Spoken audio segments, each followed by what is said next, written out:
Olá pessoal, tudo bem? Na nossa aula de hoje, nós vamos estudar tudo sobre a transferência do empregado na visão da legislação, da jurisprudência e da doutrina. Então vamos lá. O nosso primeiro tópico eu coloquei aí, letra A, introdução. Peguem o caderno de vocês e a caneta para a gente fazer umas anotações, por favor. Vamos lá? Então, escrevam aí.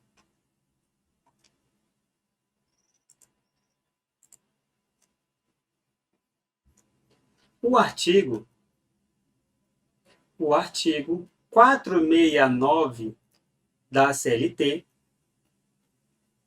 o artigo 469 da CLT, vírgula, veda ao empregador,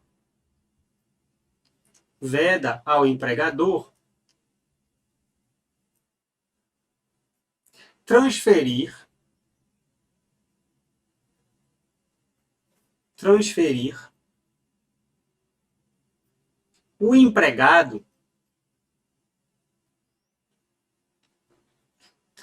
o empregado sem a sua anuência,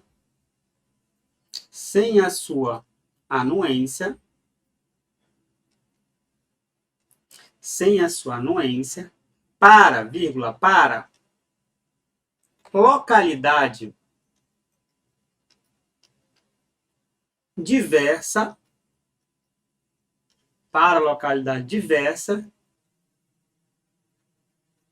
da que resultar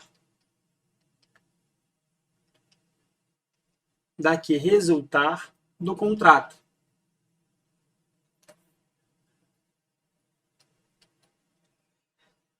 Vírgula, não se considerando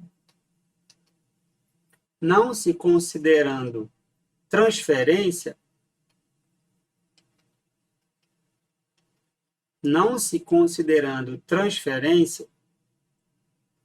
a que não acarretar mudança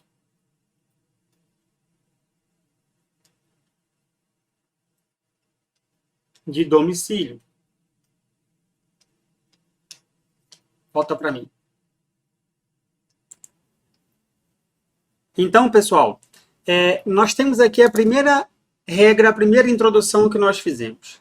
Regra geral, o empregador não pode alterar o contrato de trabalho para transferir esse trabalhador para uma outra localidade que tenha mudança de seu domicílio sem a sua anuência, porque seria uma alteração contratual lesiva. Essa é a regra geral.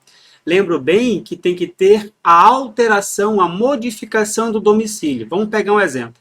Imagine que o empregado trabalha num shopping aqui em Manaus e o empregador abriu uma outra loja num shopping em outra cidade. Ele pode transferir esse empregado? Em regra, não. Nós vamos ver daqui a pouquinho algumas exceções, tá? Professor, e se não houver a mudança de domicílio? Se não houver a mudança de domicílio, por exemplo, o empregado trabalha num shopping aqui em Manaus, a empresa abriu uma outra loja em um outro shopping também de Manaus e ela transferiu o empregado para esse shopping novo. Tem algum problema? Aí não tem nenhum problema porque não houve transferência, não houve mudança de domicílio do empregado. Isso aí está dentro do poder diretivo do empregador de organizar a sua empresa, ok? Vamos ao tópico 2. Transferência por ato bilateral. Bom, para a transferência por ato bilateral, são necessários 2 requisitos para ela ser lista. Vamos lá para o nosso quadro novamente para a gente anotar esses 2 requisitos. Vamos lá. Requisito 1. Anotem aí. Anuência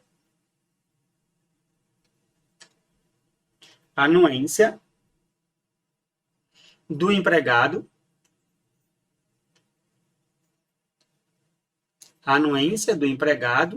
e aqui vamos somar também a do empregador, né?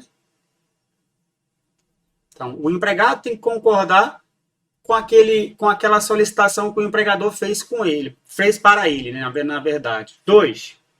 Mudança de domicílio.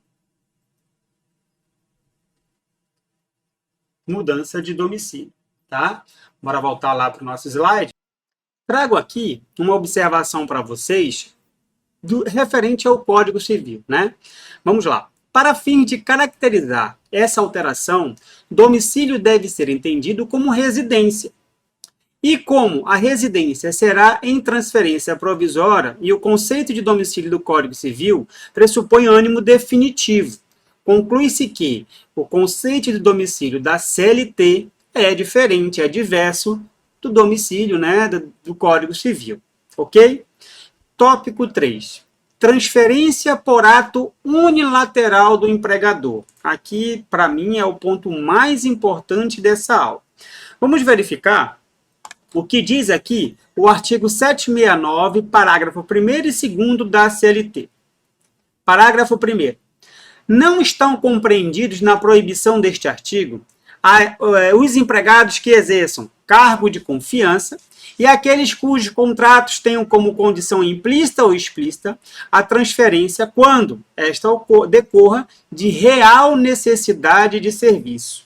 Parágrafo 2º. É lícita a transferência quando ocorrer a extinção do estabelecimento em que trabalhar o empregado. Parágrafo 3º. Em caso de necessidade de serviço, então veja bem que pela segunda vez eles usam a palavra necessidade de serviço, o empregador poderá transferir o empregado para a localidade diversa da que resultar do contrato, não obstante as restrições do artigo anterior, mas, nesse caso, ficará obrigado a um pagamento suplementar nunca inferior a 25% dos salários que o empregado percebia naquela localidade, enquanto durar essa situação. Então, ó, como vimos, a própria CLT permite a transferência por ato unilateral do empregador, né, em alguns casos. Vamos para o nosso slide para a gente anotar esses casos.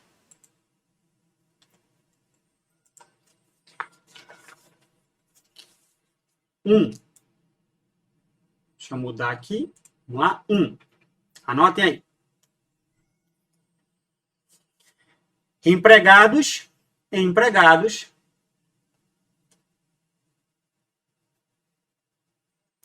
cujos contratos tenham como condição, contratos tenham como condição, cujos contratos tenham como condição implícita ou explícita,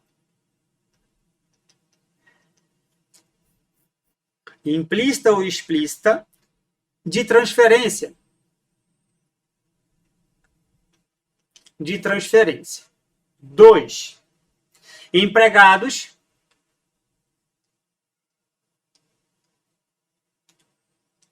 que exercem cargo de confiança. 3. Transferência provisória. Transferência provisória por necessidade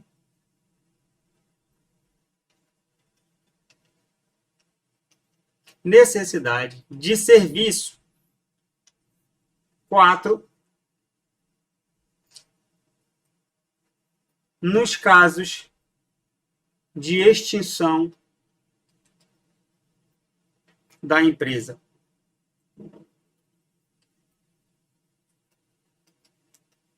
Então, volta para mim.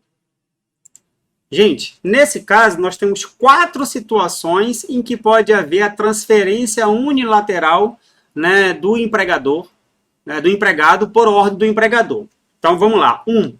Nós colocamos aí quando os empregados cujos contratos, né, tenham condição explícita ou implícita de alteração, né, contratual, de permissão de alteração contratual de transferência.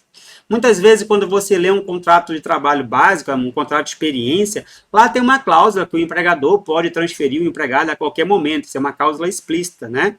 Também tem cláusulas implícitas, quando decorre da própria função do empregado. Por exemplo, os pilotos de avião, que mudam muito de base, dependendo do avião que eles vão pilotar. Então, eles mudam um pouco ali de base. Então, implicitamente, pela função que eles exercem, pode haver essa modificação. Tá? 2.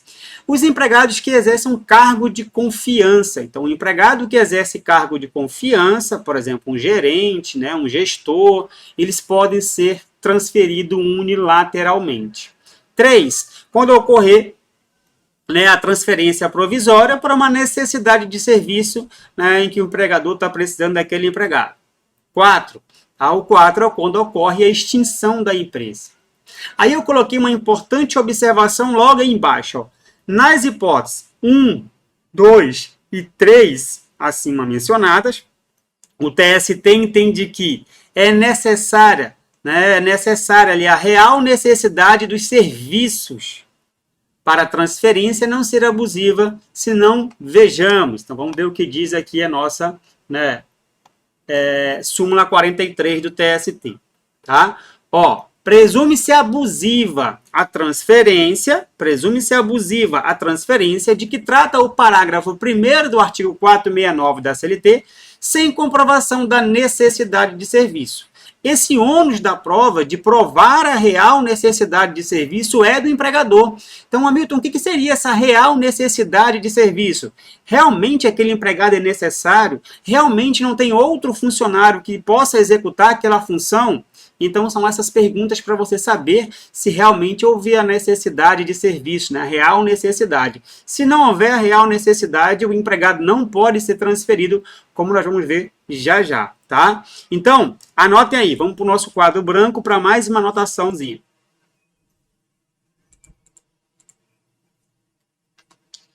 Entende-se, vamos lá.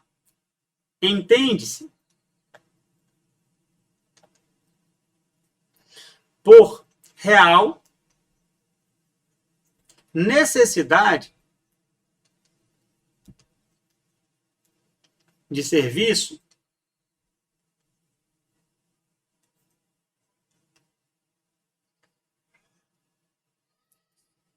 a circunstância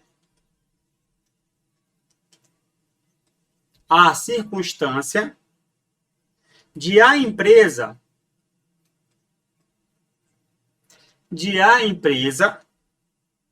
não poder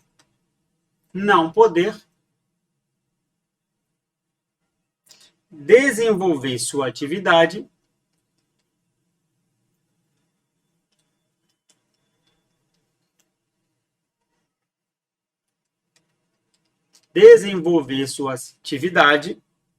de forma adequada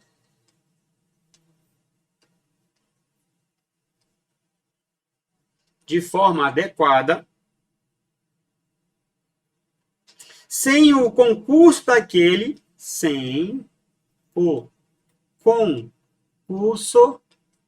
daquele empregado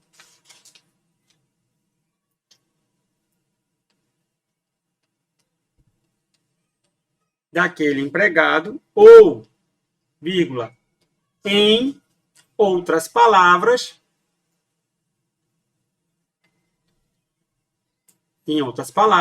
vírgula, a impossibilidade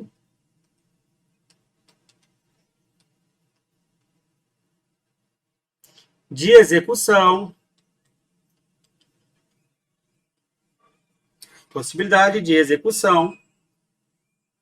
daquela função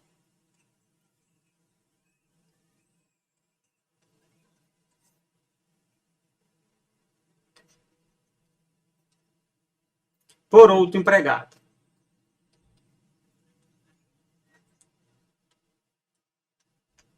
Volta para mim.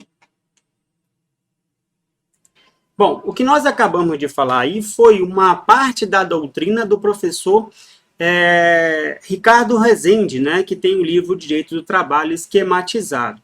Lá no livro dele, ele explica isso. Se a atividade não puder ser executada com perfeição por outro empregado, nós temos a real necessidade de serviço, como nós escrevemos aí, tá? Então, desta forma, podemos concluir que, mesmo sendo contrária à vontade do empregado, a transferência pode se processar, né, em duas hipóteses. Extinção do estabelecimento onde trabalhava o empregado, o obreiro. 2, necessidade de serviço mediante pagamento de adicional de pelo menos 25% sobre o seu salário no local anterior, enquanto durar essa situação, conforme parágrafo 3º do artigo 469 da CLT. Gente, então veja bem, regra geral é não alterar o contrato de trabalho, não transferir o empregado, sob pena de violação do artigo 468 e 469 da CLT. Contudo, existem exceções. Nós vimos aqui que quando o empregado tiver implicitamente ou explicitamente somado com a real necessidade de serviço, ele pode ter, né, o seu contrato de trabalho transferido para uma outra localidade com mudança de domicílio. A mesma coisa acontece quando o empregado exerce um cargo de gestão e, somado a isso, a real necessidade de serviço também, né, ele pode ter o local de trabalho modificado com a mudança de domicílio. Se não tiver a real necessidade de serviço, segundo o entendimento pacífico no TST pela súmula 43, nós estamos diante de uma alteração contratual lesiva, tá? E aí o empregado pode buscar, como nós vamos ver já já, né, o judiciário para tentar sanar essa alteração do contrato de trabalho. Ok? O nosso próximo item, gente, é remoção do empregado de estabelecimento. Remoção do empregado de estabelecimento não é a mesma coisa, tá? Não é a mesma coisa do que transferência do empregado. Então, vamos para a nossa telinha branca, né, para a gente anotar mais algumas coisas.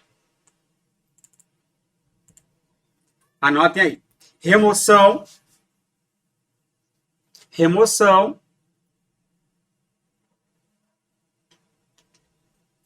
é a mudança de local,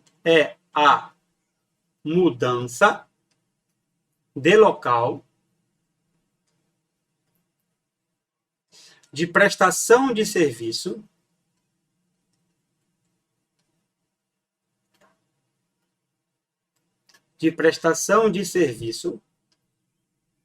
que não implica mudança,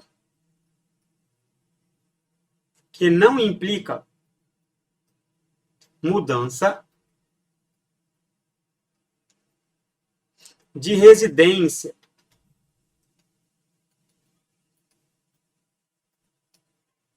/ domicílio. Ponto. Assim, na remoção,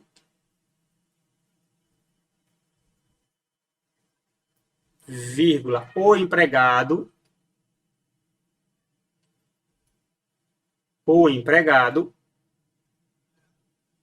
é removido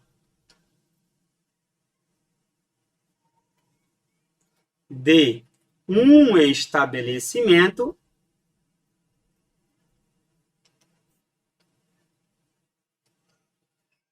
para o outro,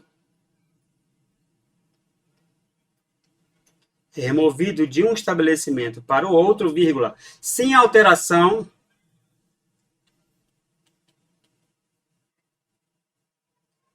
do seu domicílio. Sem alteração do seu domicílio, vírgula, podendo ser feita unilateralmente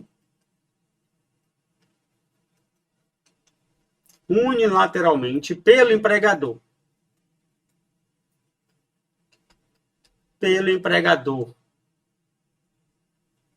Vírgula, sem anuência do empregado.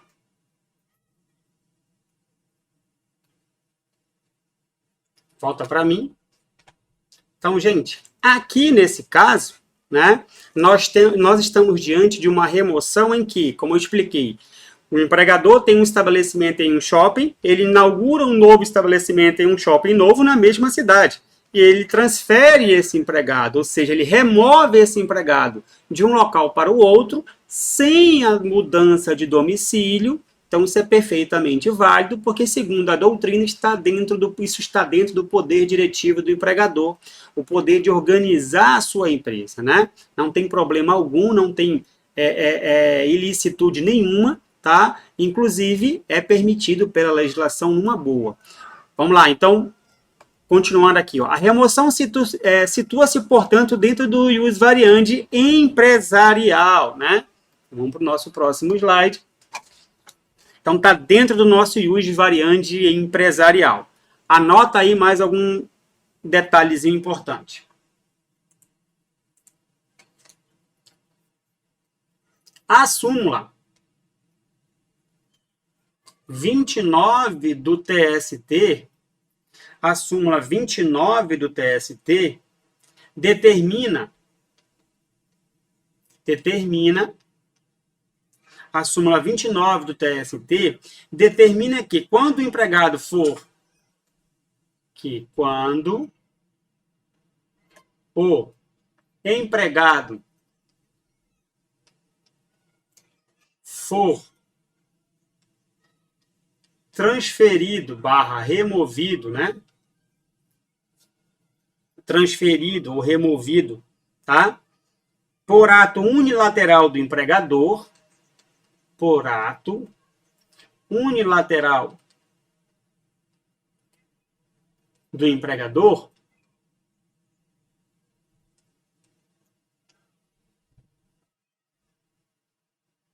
para local mais distante da sua residência, para local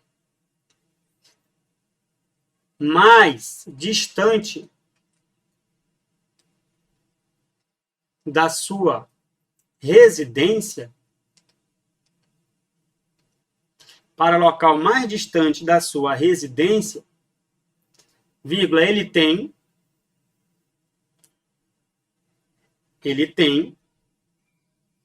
direito a suplemento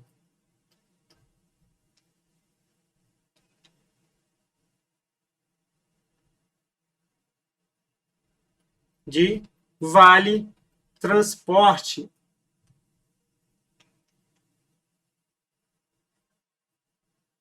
tá? Suplemento de vale transporte, se necessário. Que às vezes não é necessário, mas se ele foi para um local mais distante, volta para mim, se ele foi para um local mais distante, né? Então, se ele vai precisar utilizar 2 ônibus, e aí vai ter que utilizar 2 vale-transporte para ir, 2 vale-transporte para voltar, então o empregador é que vai arcar com esse custo do vale-transporte. Ok? Está na súmula de número 29, como nós falamos. Continuando, em 2017, a reforma trabalhista tratou do tema. Ela tratou do tema quando ela falou do teletrabalho, coisa que nós vimos bastante agora na época da pandemia do Covid-19. Vamos verificar aqui, ó. A reforma trabalhista do ano 2017 regulamentou a remoção do empregado que trabalha no regime de teletrabalho. Se não, vejamos. Artigo 75C. A prestação de serviços na modalidade de teletrabalho deverá constar expressamente do contrato individual de trabalho, que especificará as atividades que serão realizadas pelo empregado. Parágrafo 1º. Poderá ser realizada alteração, vou mudar aqui o slide, entre regime presencial ou de teletrabalho, desde que haja mútuo acordo entre as partes registrado em aditivo contratual. Parágrafo 2º.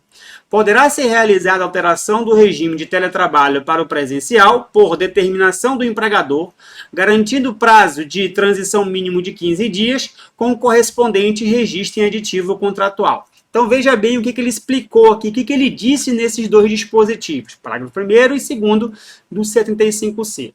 Bom, se o empregado trabalha na sede da empresa e vai para o teletrabalho, ele precisa concordar. E ele concordando, faz o aditivo contratual e ele passa a executar suas atividades no teletrabalho. Contudo, se o empregado não concorda, não vai haver, né, a modificação para esse tipo de remoção, segundo a nossa legislação. Já o parágrafo 2º, ele trata do inverso. Um empregado que está num teletrabalho é convocado para voltar para a empresa, ser removido novamente para a empresa. Então, ele está no teletrabalho e a empresa precisa que ele volte para trabalhar nas dependências da empresa. Aqui, a legislação ela não exigiu a concordância do empregado. A legislação exigiu apenas que, né, tenha lá o aditivo contratual e que a empresa dê um prazo de até 15 dias para o empregado retornar ao estabelecimento empresarial. Ok? No nosso próximo tópico, a gente vê aqui a vedação de transferência punitiva. Não é permitido de forma alguma transferir o empregado como punição. Por quê? No nosso ordenamento jurídico trabalhista, nós temos em regra 3 punições apenas. A advertência, que ela pode ser escrita ou verbal e ela não tem previsão na CLT, ela decorre do costume. Nós temos a suspensão do empregado, que pode ser pelo prazo máximo de até 30 dias, que tem previsão, se eu não me engano, no artigo 474 da CLT. Nós temos a justa causa, que a justa causa é a penalidade mais grave que pode ser aplicada ao empregado, que inclusive, né, ocorre a rescisão do contrato, que tem previsão no artigo 482 da CLT. Temos ainda como forma de exceção a penalidade de multa, que não é aplicado para a grande maioria dos empregados, apenas para dois empregados. Quais são esses empregados? O atleta profissional, porque segundo a Lei Pelé, isso é permitido aplicar a penalidade de multa ao atleta, e também com a reforma trabalhista foi permitido a aplicação de multa ao empregado que trabalha no contrato intermitente, quando ele aceita a convocação do empregador e não comparece para trabalhar. Fora isso, não cabe pena de multa. Então, como não estão nessas 3 hipóteses básicas, mais a exceção da pena de multa, não pode o empregador utilizar a transferência do empregado como punição. Mas nós verificamos algumas vezes que isso ocorre no cotidiano trabalhista. Às vezes o empregador fica bem chateado e transfere esse empregador para uma outra localidade, para uma outra cidade, com mudança de domicílio, como forma de punir. Tá? Então, ó, o TST decidiu que não pode ocorrer a transferência do empregado com caráter punitivo. Então, vamos mudar aqui nosso slide. Ó.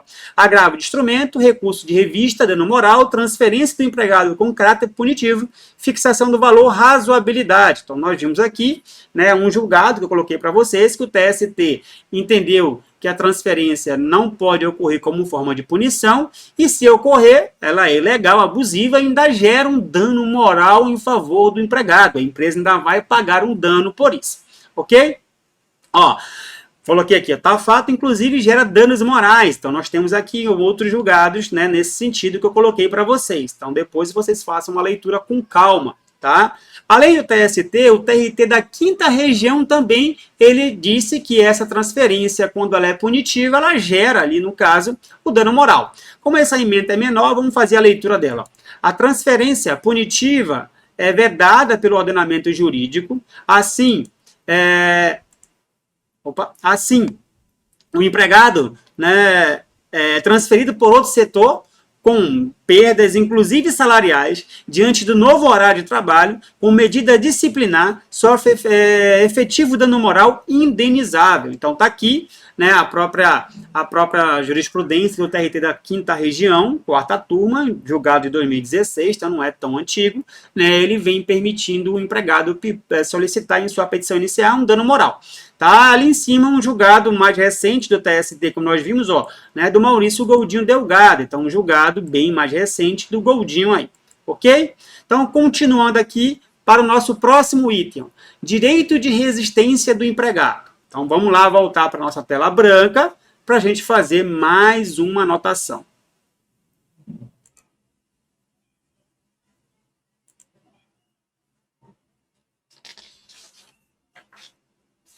Coloque aí. Quando a transferência for ilegal, vamos lá. Então, quando a transferência for ilegal,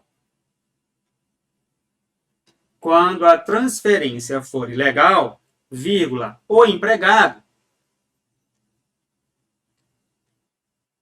o empregado pode exercer o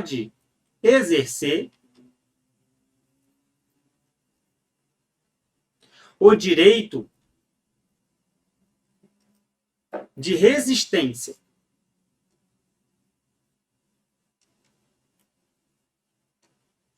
Pode exercer o direito de resistência. Ou seja,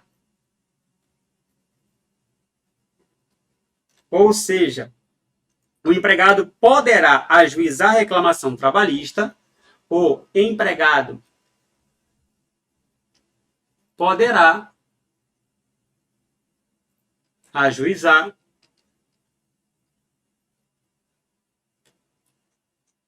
ação ou reclamação trabalhista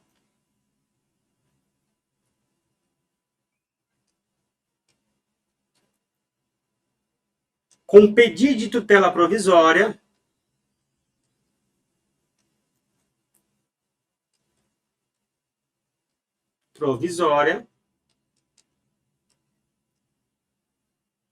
de urgência de natureza antecipada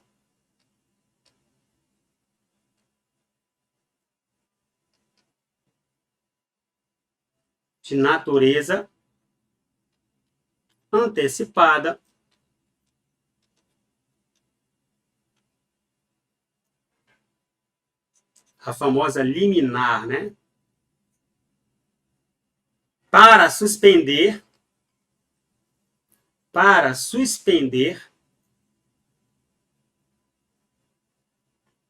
a transferência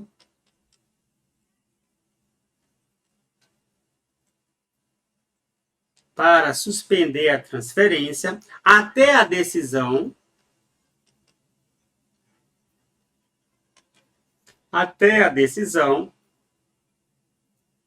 do processo. Decisão final do processo, né? Conforme determinado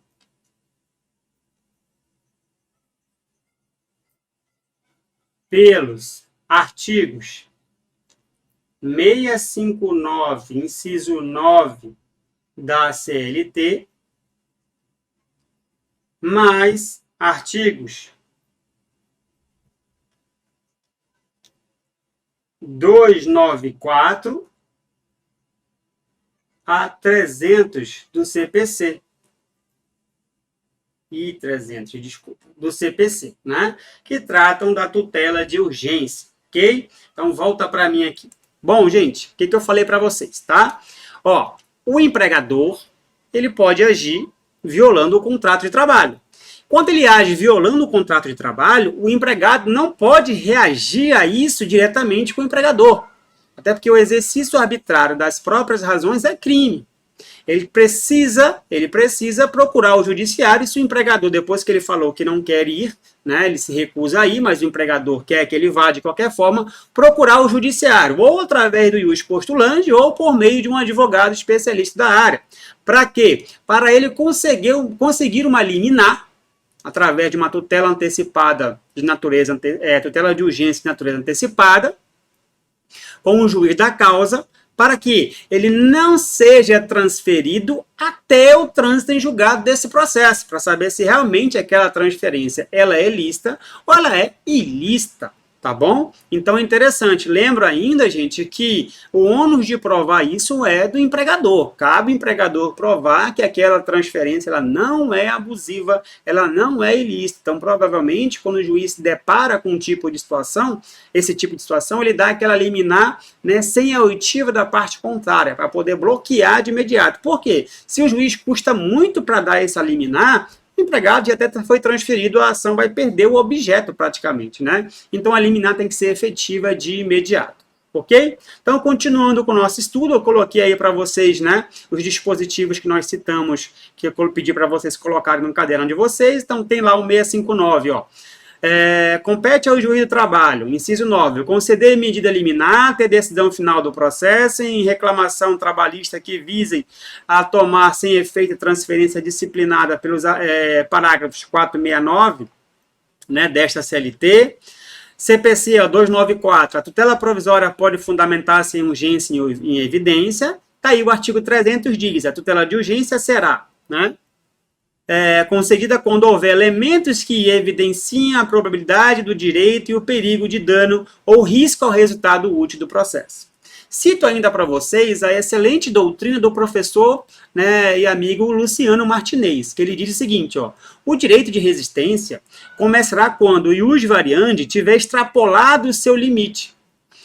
Assim, na forma indicada no adágio popular, segundo o qual um direito começa quando termina, né, o outro termina, a atuação patronal encontrará sua fronteira na própria lei ou na proporcionalidade. Lembrando que quando você tem um direito, mas você aplica esse direito acima do limite que você pode, de forma abusiva, desproporcional e razoável, isso trata-se, né, segundo o Código Civil, de um abuso de direito. E o abuso de direito, segundo 927 do Código Civil também, gera o dever de indenizar. Então temos que ter cuidado com isso. Tá ok? O nosso próximo item, né, é a supressão do adicional de transferência. Então vamos lá, anotar aí. Supressão do adicional de transferência. Tela branca para mim, por favor. Anotem aí.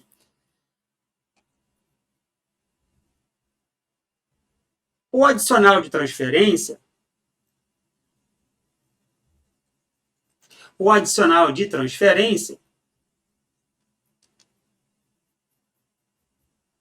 pode ser suprimido,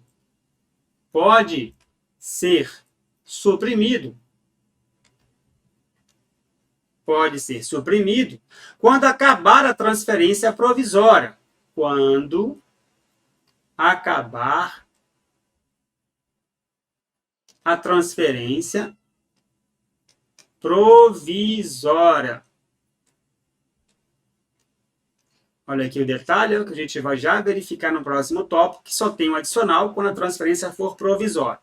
Tá? Então, quando acabar a transferência provisória, o adicional pode ser perfeitamente suprimido, né? Ou ainda, quando essa transferência se tornar definitiva. Nós vamos ver já já que o TST entende que a transferência superior ao prazo de 2 anos, ela se torna o quê? Definitiva e não mais provisória. A gente vai já verificar, né, um pouquinho mais na frente. Então, gente, continuando aqui, né, quando que vai ocorrer a supressão do adicional de transferência? Ó, a supressão do adicional de transferência vai ocorrer toda vez que o transferido voltar para a localidade, né, da onde ele foi transferido, tá? E também quando ele permanecer transferido, mas essa transferência de provisória passa a ser definitiva, porque o adicional de transferência ele só é devido para as transferências provisórias, conforme o parágrafo 3º do artigo 469 da CLT. Ok? Vamos ao nosso próximo tópico. Valor do adicional de transferência. Então vamos lá falar sobre o valor do adicional de transferência. Vamos para a nossa tela branca para vocês anotarem umas informações sobre o valor do adicional. Vamos lá? Bom, o valor do adicional de transferência. O empregador, então vamos lá, o empregador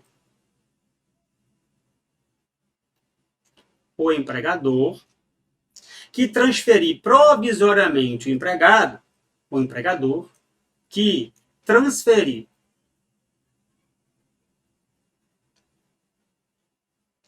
provisoriamente. Olha o detalhe aqui, ó, provisoriamente. Transferências definitivas não tem um adicional, né? Então, o empregador que transferir provisoriamente o empregado,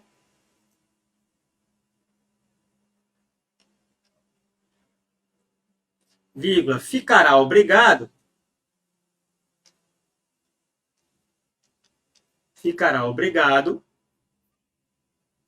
a um pagamento suplementar,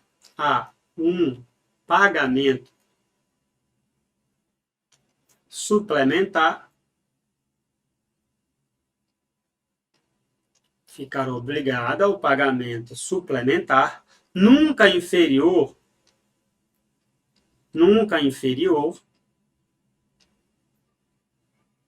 a 25%, nunca inferior a 25% dos salários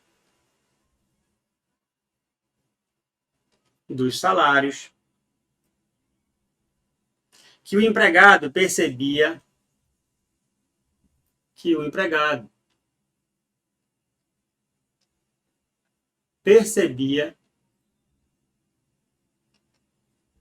antes da transferência.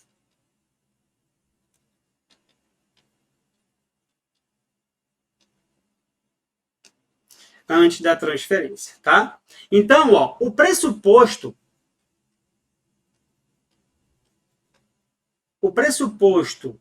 legal, né, que legitima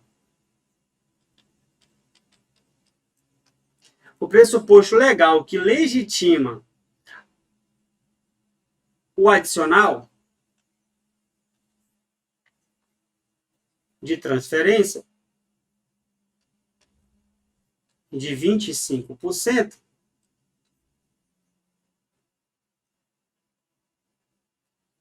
é a transferência ser provisória,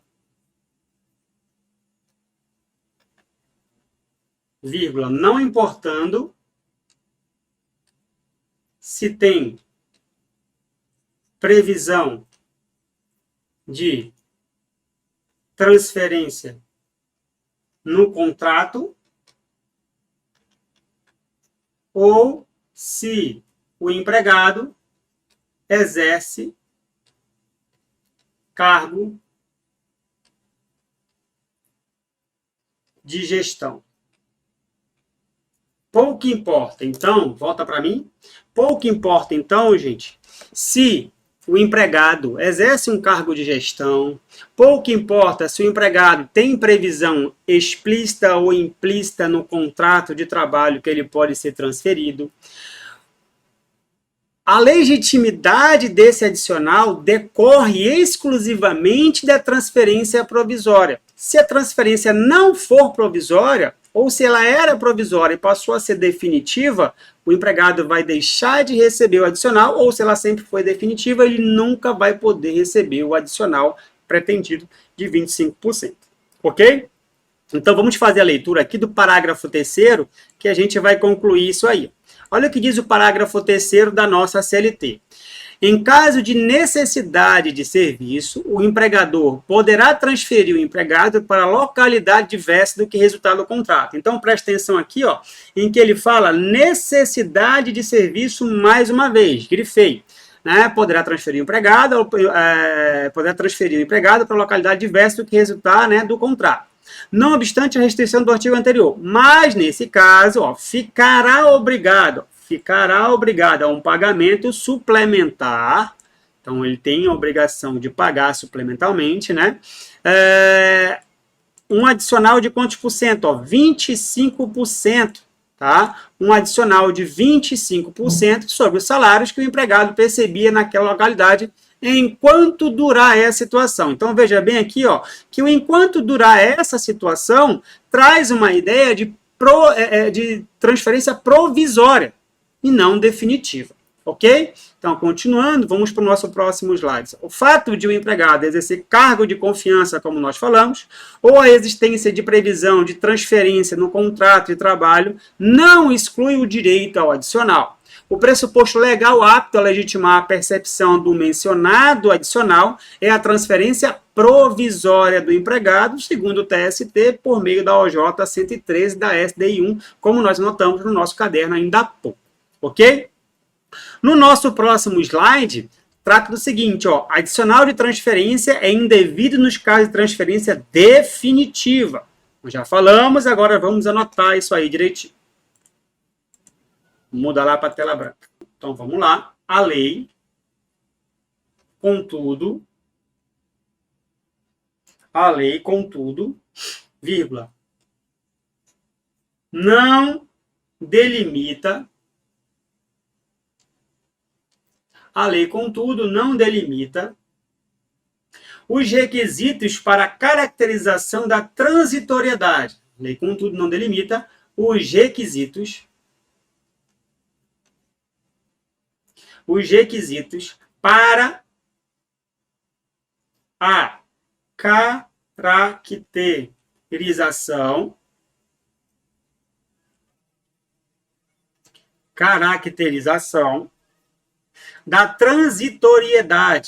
da transitoriedade,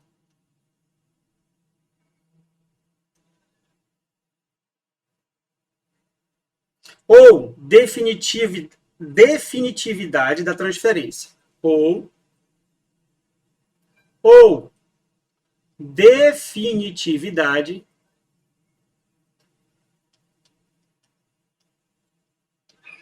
da transferência. Ok? Continuando aqui. O que leva a jurisprudência a avaliar, o que leva a jurisprudência a avaliar as circunstâncias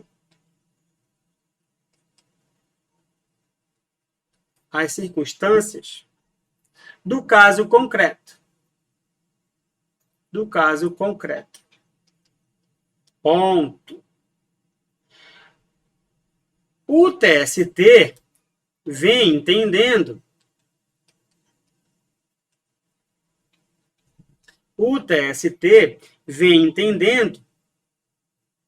que o marco temporal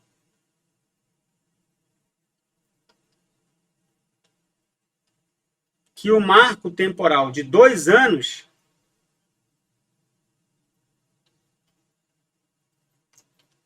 é o limite da transferência provisória. Então, volta para mim. Ó, como nós falamos anteriormente, tá? A lei não diz por quanto tempo que o empregado ficou transferido e que vai ser provisório ou que vai ser definitivo. Primeiro, quando tem promessa de retorno, a transferência ela é provisória. Contudo, tem promessa de retorno, mas o empregado já está há mais de 2 anos naquela localidade e não tem previsão de volta, o TST vem entendendo regra, mas tem suas exceções, o TST vem entendendo que ultrapassou 2 anos, já passa a ser uma transferência definitiva. Contudo, precisamos analisar cada caso em concreto, ok? Precisamos analisar cada caso em concreto. Vamos para o nosso próximo slide aqui. Coloquei para vocês aqui alguns julgados do TST, vamos ver aqui, ó. Ele coloca lá, recurso de revista, reclamada, adicional de transferência, definitividade, ó. Período superior a 2 anos, provimento. Afasta o ônibus de provisoriedade a transferência que ocorre uma única vez e perdurar por mais de 2 anos, até o momento da rescisão do contrato de trabalho. Precedentes quer dizer que tem vários julgados que ele colocou ali, né, dentro dessa emenda para justificar. Ó, neste caso, o Egrégio Colégio Regional registrou que a autora trabalhou em local diverso da sua contratação desde julho de 2006, em razão de sua transferência da cidade de Curitiba para Florianópolis, até sua dispensa, que ocorreu em 11 de dezembro de 2009. Assim, caracterizar a transferência definitiva é indevido adicional, recurso de revista conhecido e provido. Então, a empresa ganhou através do recurso de revista, né?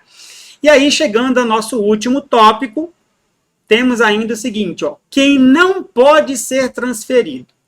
Pegando aqui a doutrina de ninguém mais, ninguém menos, de que Maurício Godinho Delgado, ele diz o seguinte, ó, os empregados revestidos de garantia de emprego, por exemplo, cipeiro, gestante, acidentado, diretor de cooperativa e etc., também se encontram imantados pela proteção da intransferibilidade, isto é, desde que consideram apenas as transferências relevantes, é claro. o que tal efeito é inerente à própria ideia de garantia de emprego, sob pena de a vantagem especial poder se voltar contra os próprios interesses daquele a quem visou proteger. Então, Goldinho vem dizendo em seu livro, né, Curso de Direito do Trabalho, um clássico do direito do trabalho, que quem é portador de uma garantia provisória de emprego não pode ser transferido, e lá ele cita acidentado, cipeiro, gestante, dirigente sindical, né? O dirigente sindical, a própria legislação, como nós vamos verificar, proíbe, diretor de cooperativa, etc. Essas pessoas, por serem portadoras de estabilidade, não poderiam ter o seu contrato de trabalho modificado pela transferência, tá? Então vamos verificar aqui o que diz a legislação e a jurisprudência sobre esse tema. Dirigente sindical, nós encontramos o artigo 543, parágrafo 1º, que ele diz o seguinte, ó, o empregado perderá o mandato se a transferência for por ele solicitada ou voluntariamente aceita. Tá? Segundo, cipeiro, ó, segundo os ensinamentos de Goldinho, nós citamos acima, o cipeiro não pode ser transferido, contudo existe algum julgado de TRTs que vem permitindo a transferência do cipeiro. Aí eu coloquei para vocês alguns julgados de TRTs que permitiram a transferência de cipeiro. Já a gestante, segundo Goldinho também, não pode ser transferida. Razão lógica pela sua estabilidade. E aqui encontramos jurisprudência que proíbe, né, a transferência da gestante. Inclusive, tem alguns métodos que não permitem que a gestante viaje nos 3 primeiros meses e também que ela viaje nos últimos meses de gestação, porque isso daí prejudicaria, né, o bebê, etc. e tal. Então, no caso, a gestante também não pode ter o contrato de trabalho alterado para trabalhar em uma outra localidade através da transferência provisória, né, determinada pelo 469 da CLT. Tá? E agora sim, desculpa, né? O último item seria lá a despesa com a transferência. Quem é que trata, quem é que paga essas despesas com a transferência? Tá? A despesa da transferência, pelo próprio artigo 470 da CLT, é do empregador. Por quê? Quando a gente estuda os princípios do direito do trabalho, nós estudamos lá um princípio chamado princípio da alteridade. O que significa isso? O risco do negócio decorre do empregador. Então, o princípio da alteridade, o risco do negócio decorre do empregador. Tá? Então, a própria lei, né, a própria CLT, no artigo 470, determina que toda vez que o empregado for transferido por ordem do empregador, ou seja, houver a transferência com mudança de domicílio, esse empregador tem que arcar com os custos dessa transferência, tá? Pagando passagem do empregado, pagando lá a estadia do empregado, etc. Tal. Então, essa transferência fica por conta do empregador. Ok? Nesse sentido, a jurisprudência aí falando, danos materiais, o empregador deve arcar com as despesas da transferência nos termos do artigo 470 da CLT. Né? Então, meus amigos, nós encerramos mais uma aula por aqui. Fiquem com Deus, segue a gente aqui no canal, curte e espero que vocês tenham gostado dessa nossa aula, ok? Muito obrigado, um forte abraço a todos.